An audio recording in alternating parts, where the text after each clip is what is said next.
তালের মাড় নিয়ে আসলাম, তালের পিঠা বানাবো। তালের সময় তো শেষই হয়ে গেছে। আমরা তালের মাড়টাকে সংগ্রহ করে রাখি ডিপ ফ্রিজে। এটা যখন ইচ্ছে তখন বছরে যে কোনো সময় খাওয়া যায়। তো আমি কোনোদিন পিঠা বানাই নাই। মা, নানু, নিজের বোন, আত্মীয় সবার থেকে বানানো খেয়েছি, কিন্তু নিজে কখনো করি নাই এই জন্য যে ভয় লাগে যে পিঠা নষ্ট হয়ে যাবে। তো এখানে আমি যা করলাম, তালের মাড়ের সাথে আমি পরিমাণ মতো চিনি নিয়েছি, ভালো করে সেটাকে মিক্সড করে তারপরে একে একে লবণটা আমি এখানে দিয়েছি, এটা অফ স্ক্রিনে চলে গেছে।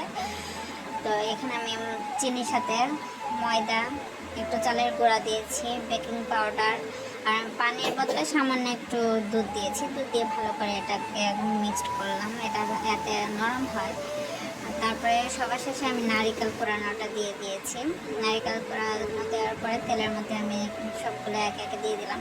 আর পিঠার শেপগুলো ভালো হয় নাই, চেষ্টা করেছি ভালো করার, যেহেতু প্রথমবার। আমার মেয়ের ঠান্ডা লেগেছে, ওই বারবার রেকর্ড করার সময় ওর কাশিটাই শোনা যাচ্ছে। তো আগের দিনে পিঠা বানানো হয়েছে, যার কারণে আমার তেলগুলো এমনটা দেখা যাচ্ছে। একটা পিঠা পুড়ে নাই, একটু দেখা গেছে যে কোনোটা একটু ডিপ কালার হয়ে গেছে। তো মাশাআল্লাহ অনেক নরম তুলতুলে হয়েছে। যারা পারেন না আমার মতো নতুন, তারাও ট্রাই করতে পারেন, ভালো।